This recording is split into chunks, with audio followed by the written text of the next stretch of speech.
I collapsed at work, cold tiles, fluorescent lights blinding my eyes, a circle of strangers shouting my name while I couldn't lift my tongue. When the paramedics loaded me into the ambulance, I whispered my wife's number. They promised they'd call. She never came. Instead, while machines kept my chest rising, my phone buzzed. A photo, her sister, wine glasses raised. The caption sliced me open. Family Day without the drama. I stared at it until the heart monitor beeped a warning. I said nothing. Not to the nurses, not to her. Silence became my shield. We married young. I thought I'd found a partner, a safe harbor. She laughed at my bad jokes, kissed me like I was the only man alive. I gave her everything, my paychecks, my trust, my future. But people don't change overnight. They corrode slowly. I should have noticed the signs. The sudden evenings at her father's house. The secretive texts. The way she looked at me like I was a burden, not a husband. Then the collapse happened.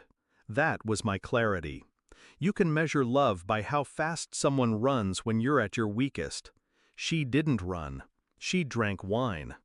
Days later, still weak, tubes in my arm, I woke to 44 missed calls.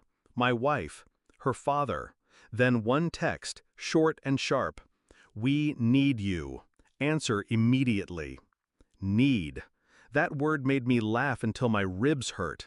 They didn't need me when I was drowning.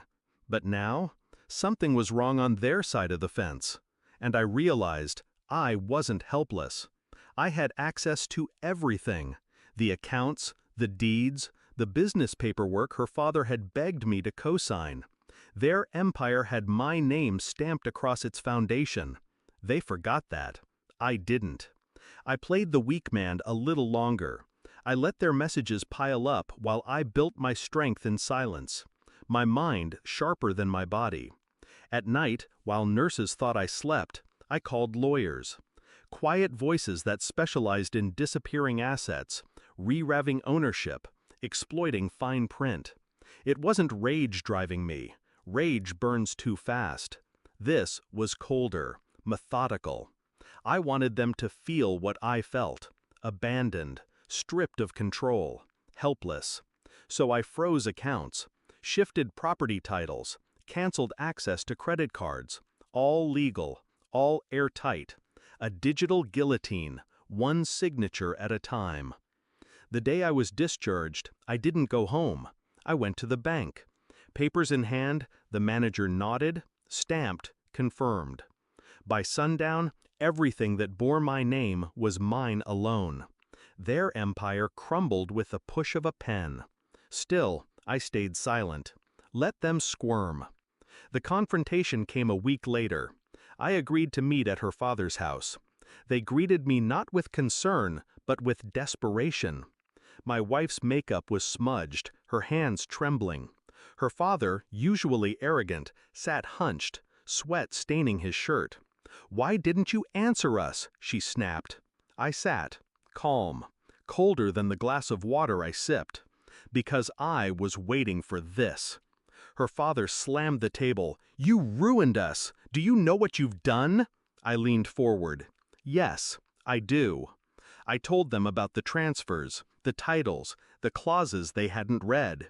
How every signature they'd once begged for became the knife I held to their throats. My wife's face drained of color. "You can't do this to family." The word tasted bitter. I set the glass down. Family doesn't leave you to die in a hospital bed. The silence that followed was beautiful. A silence filled with the weight of realization. They weren't angry at losing me, they were terrified of losing control. Her father tried bargaining. My wife tried tears. Both bounced off me like rain on stone. Finally, I stood. "You raised your glass without me. Keep drinking. Just don't toast with money that isn't yours anymore." I left them there, two broken figures in a house no longer theirs. Now, when I look back, I don't see tragedy. I see freedom. They showed me who they were. I showed them who I could become. Betrayal didn't destroy me. It sharpened me. And sometimes the sweetest revenge is silence that echoes louder than any scream.